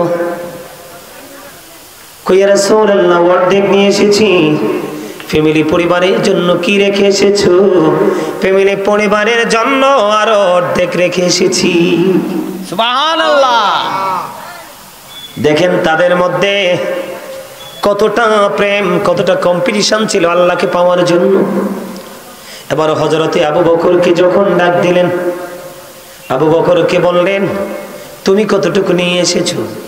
এবার হযরতে আবু বকর বললেন, ইয়া রাসূলুল্লাহ, আমার কাছে যতটুকু আছে সবটুকু নিয়ে এসেছি। তুমি তোমার ফ্যামিলির জন্য কি নিয়ে রেখে এসেছো? এবার আবু বকর ডেকে ডেকে বললেন, ইয়া রাসূলুল্লাহ, আমি আমার ফ্যামিলি পরিবারের জন্য আল্লাহ এবং আল্লাহর হাবিবকে রেখে এসেছি। সুবহানাল্লাহ। জিতলো কে? আবু বকর। এখানে কি শিক্ষা আমাদের জন্য আছে না? আজকে আমাদের দেশে মাহফিলের জন্য, মসজিদের জন্য, মাদ্রাসার জন্য চাইলে টাকাটা পকেটে ঢুকায় রাখে, মনে করে 500 টাকা 1000 টাকা দিলেই মনে কমে যায়। তার কারণ হলো তাদের বিবেক বিবেচনাটা নষ্ট হয়ে গেছে। নষ্ট হলো কেন? পৃথিবীর লোভের কারণে। কারণ তারা মনে করতেছে পৃথিবীটাই সবচেয়ে বড়, কিন্তু এর চাইতে যে বড় জগৎ আমাদের জন্য আছে এটা মানুষ বুঝতে চায় না। এটা না বুঝতে চাওয়ার এবং পারার কারণ হলো তারা বিবেকহীন হয়ে গেছে। পৃথিবীর লোভে তাদের অন্তর এবং চোখ দুটো অন্ধকারাচ্ছন্ন হয়ে গেছে। বন্ধুরে আমার, দেখেন তারা জিকির কেমন করে করেছে। এবার যখন আবু বকর বললেন সব দিয়ে এসেছি, এবার ওমর ডেকে ডেকে বলছেন আমার জীবনে কোনোদিন আবু বকরকে হারাতে পারিনি। আমার কাছে মনে হয় আমি কোনোদিন আবু বকরকে হারাতে পারবো না। আমার নবীজি বলেছেন আবু বকরের সম্পদ আমার যত কাজে লেগেছে, যত উপকারে এসেছে, আর কারো সম্পদ এত উপকারে আসেনি। আবু বকর একটা সেকেন্ড দেরি করলো না, ডাক দিয়ে বলল ইয়া রাসূলুল্লাহ, ইয়া হাবিবাল্লাহ, নবী নবী গো, আমার সম্পদ নয়, আমি নিজেও আপনার। এই কারণে তারা এত দামি হয়েছে। আমি আপনাদেরকে জিকির নিয়ে আরেকটু ছোট্ট করে আলোচনা করব বন্ধু। আমার দিকে তাকান। আমি আপনাদেরকে যেইভাবে আজকে উপদেশ দিচ্ছি ঠিক সেইভাবে একদিন আমার নবীজি সাহাবায়ে কেরামদেরকে প্রশ্ন করলেন, তোমাদের মধ্যে কে আছো আজকে রোজা রেখেছো? আবু বকর হাত উঠিয়ে বললেন ইয়া রাসূলুল্লাহ, আমি আছি গো, আজকে আমি রোজা রেখেছি। সুবহানাল্লাহ। মনে রাখবেন প্রশ্নগুলো। 2 নম্বরে নবীজি আরেকটা প্রশ্ন করলেন, তোমাদের মধ্যে কে আছো আজকে জানাজা নামাজ পড়েছো, জানাজায় তুমি স্মরণ করেছো? এবারও হাত তুললেন আবু বকর, ইয়া রাসূলুল্লাহ আমি। এত আস্তে সুবহানাল্লাহ। আমার কাছে মনে হয় ওয়াজের সারমর্মটা আপনি কি বুঝাইতে চাইছে সেটাই একটু বুঝতে চান না। কারণ মানুষের দেহ আসল না, আবারও বলছি আত্মা আসল। আপনার দেহ এখানে আছে, মনটা উদাসীনতার মধ্যে আছে, আপনি এখানে বসে কোনো লাভ। কারণ মানুষের আসল হচ্ছে তার মন। মনের গতিটা যেই দিকে, দেহের গতিটাও সেদিকে। মন যেদিকে চায় দেহ সেদিকে যায়। মন যেটা চায় না দেহ সেটা চায় না, করে না। তাহলে আপনার এখানে মন রাখতে হবে আমি কি বুঝাইতে চাই। হাদিস শরীফ তো। কে রোজা রেখেছো? প্রথম প্রশ্ন আবু বকর হাত তুললেন। দ্বিতীয়বার প্রশ্ন করলেন যারা যায় কে স্মরণ করেছো? এবার হাত তুললেন হযরতে আবু বকর। তৃতীয়ত আমার নবী প্রশ্ন করলেন আজকে কে রে অসুস্থ মানুষের সেবা করেছো? এবার আবার হাত তুললেন আবু বকর, ডাকি ডাকি বলে ইয়া রাসূলুল্লাহ, নবী গো আমি। সুবহানাল্লাহ বলেন না। আমার নবী আরেকটা প্রশ্ন করলেন আজকে কে রে মিসকিনকে খাবার খাইয়েছো? এবার আবার আবু বকর হাত তুললেন, বললেন নবী গো আমি। এই মুসাগরার যুবক আমার ভাই বাবারা, আমার মা বোনদেরকে ডেকে ডেকে বলছি জিকির কেমন করে করতে হয়, মালিকের সাথে প্রেম কেমন করে করতে হয় একটুখানি শিখে নাও, একটুখানি বুঝে নাও।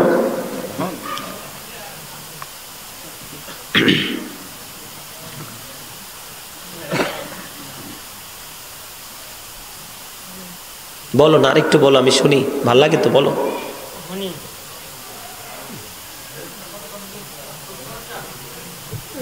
বলো বলো, আমি একটু 5 মিনিট ওয়েট করবো, তোমাদেরটা শুনবো, বলো। সুন্দর লাগে তো। You are very experience man. না বলে আর পারলাম না, তোমাদের অনেক বেশি অভিজ্ঞতা। তোমাদের অভিজ্ঞতা দেখে আমি এত ভালোবেসে মহব্বত করে ডেকে বসালাম। যে অভিজ্ঞতা দেখাচ্ছ, শেষ ভালো যার। শুরুটা সবাই করতে পারে, শেষ পর্যন্ত যিনি ধৈর্য ধরতে পারে, আল্লাহ বলেছেন অবাশিরিস সাবিরিন, সুসংবাদ ধৈর্যশীলদের জন্য। ইন্নাল্লাহা মা'আস সাবিরিন, আল্লাহ নিজে বলেছেন তিনি ধৈর্যশীলদের সাথে অল টাইম তিনি থাকেন, আছেন। সুবহানাল্লাহ। সুবহানাল্লাহ। এইটুকু সময় তোমরা ধৈর্য ধরতে পারলা না? এই হিন্দু, খ্রিস্টান, বৌদ্ধ, ইহুদি, নাসারা, এদের সম্পর্কে আল্লাহ ওয়াজ করতেছে উইদ্দাত লিল কাফিরিন। আল্লাহ এদের জন্য ঘোষণা করে দিয়েছেন, ইউ গো টু হেল, জাহান্নামে চলে যাও, কারণ ওদের ঈমান নেই, ওরা বেঈমান। আর মুসলমানদের জন্য আল্লাহ বলেছেন উইদ্দাত লিল মুত্তাকিন, আল্লাহ মুত্তাকিনদের জন্য জান্নাত বরাদ্দ করেছেন। আল্লাহ বলবে ইউ গো টু প্যারাডাইস, জান্নাতে চলে যাও। সুবহানাল্লাহ। কিন্তু সব মুসলমান তো মুমিন নয়, সব মুসলমান তো মুত্তাকি নয়। মুসলমানের জন্য আল্লাহ জান্নাত বানায়নি, বানিয়েছে মুমিন এবং মুত্তাকিদের জন্য। বুঝে নিতে হবে তো কোন কন্ডিশনে তুমি আছো। তুমি ভাবো, এদের তো ঘোষণা জাহান্নামী, ওরা জাহান্নামী, কোরআনে অসংখ্য দলিল আছে, হাদিসে আছে। তারপরেও দেখবা তারা যখন তাদের ধর্মীয় কাজটা করে না, অত্যন্ত আদবের সাথে করে, তাদের দৃষ্টি থেকে আদব। কিন্তু আমরা বলি এটা শয়তানি।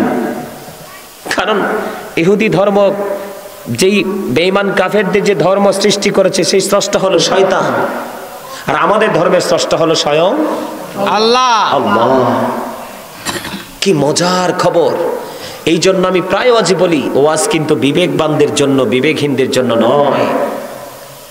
ওয়াজ হচ্ছে সেন্স এবিলিটি সম্পূর্ণ পারসনদের জন্য, সেন্সলেসদের জন্য নয়।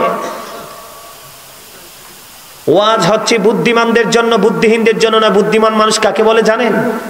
যারা সারা দিন, সারা সপ্তাহ, সারা মাস পৃথিবীর জন্য কাজ করে, কিন্তু গেফে গেফে একটুখানি মালিকের ঘরে এসে হাজিরা দিয়ে যায়। সুবহানাল্লাহ।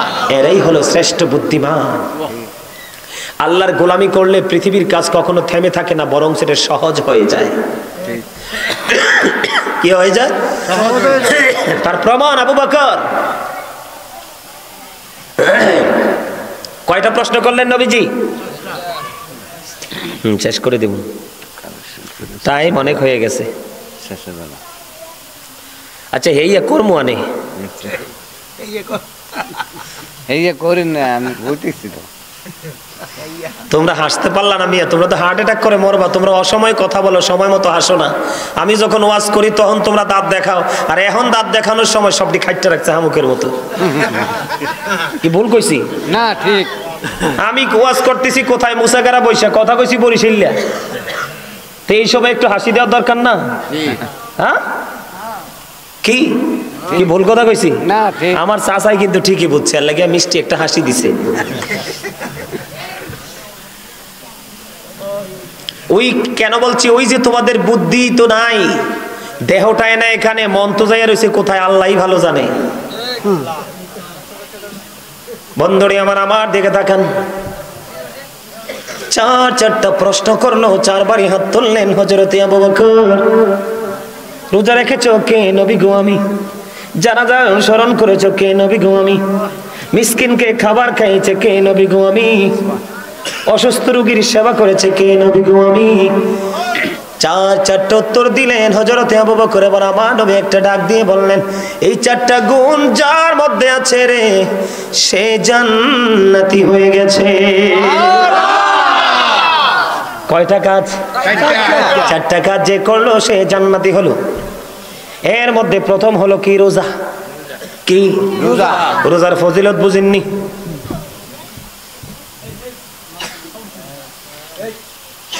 হাদিস শরীফের একটা অংশ হলো রমাদান ইলা রমাদান।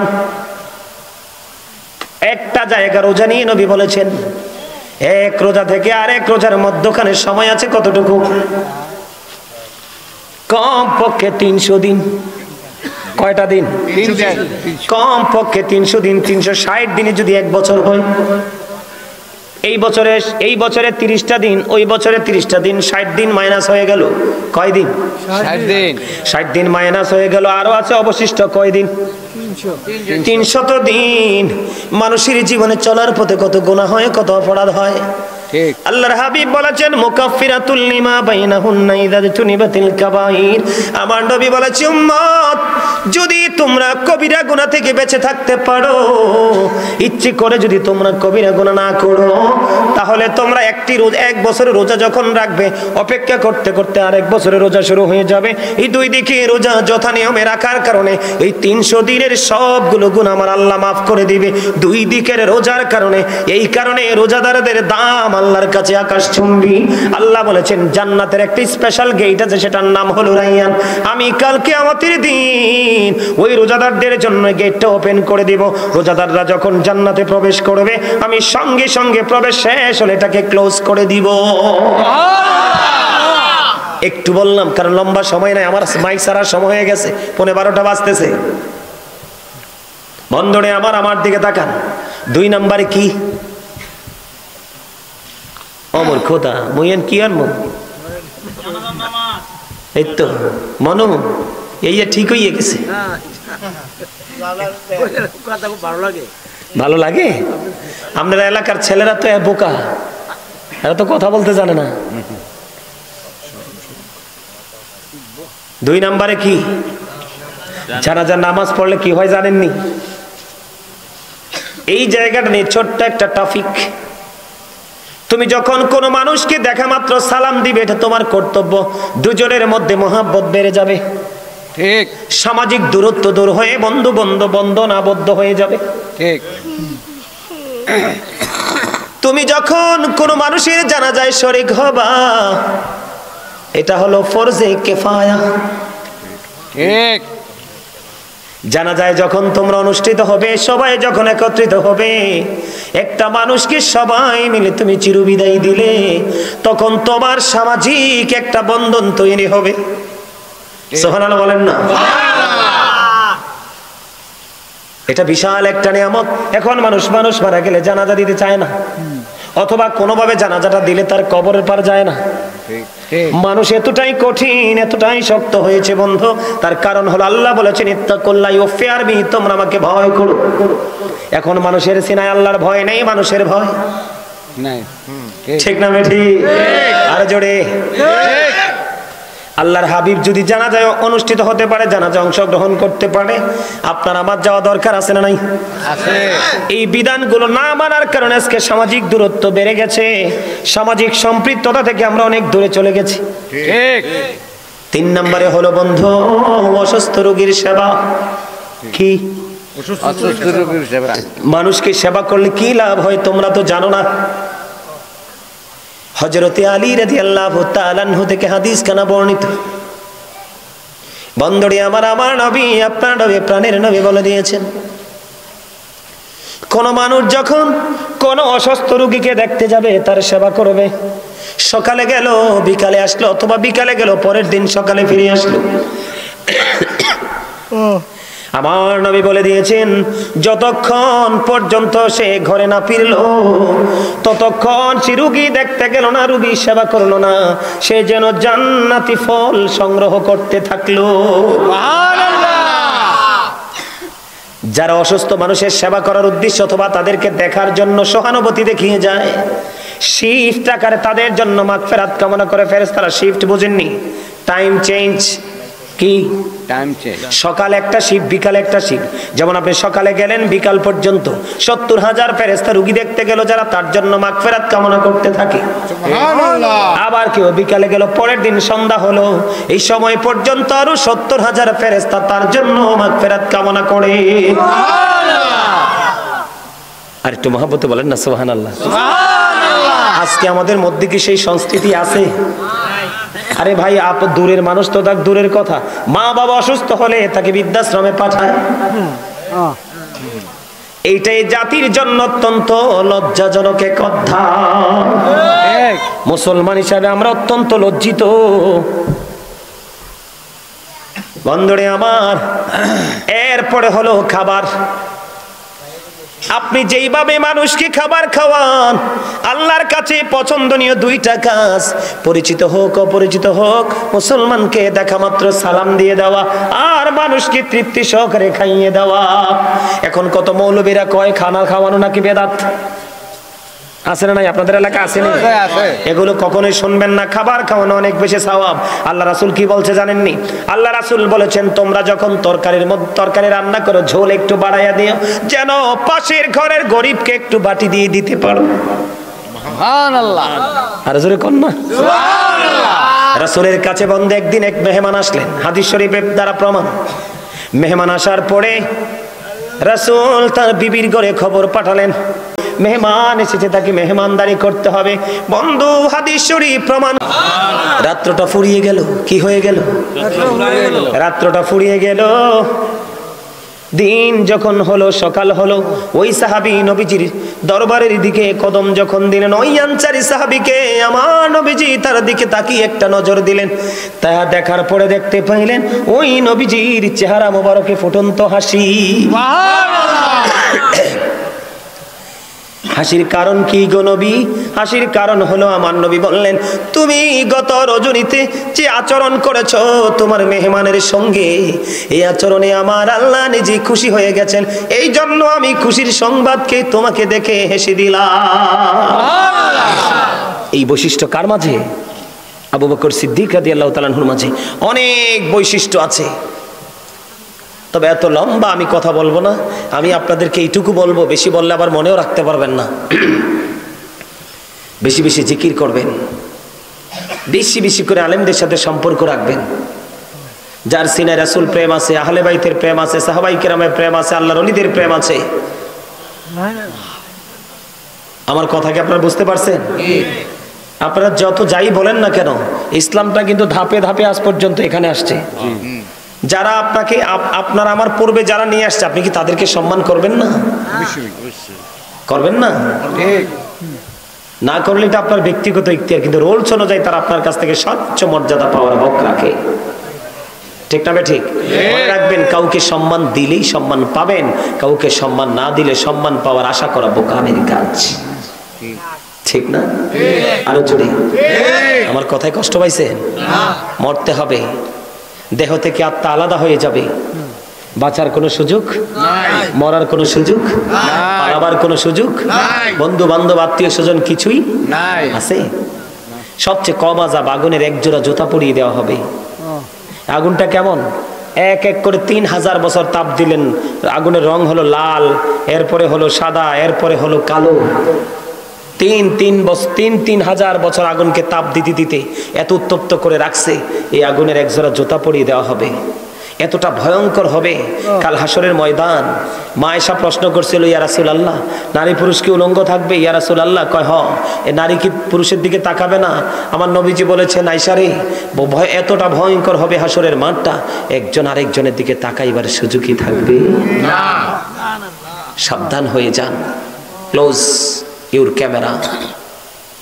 আমার কথা কি বুঝতে পারছেন? আরো জোরে বলেন। সম্মানিত উপস্থিতি, আপনাদের এখানে আমি শুনেছি আপনাদের মসজিদটা একেবারে জীর্ণ শীর্ণ, তাই না? টিনের ঘর। দুনিয়াতে যে মসজিদ বানাবে, ছোট হোক বড় হোক, আল্লাহ রাব্বুল আলামিন কথা দিয়েছেন, হাবিব আপনি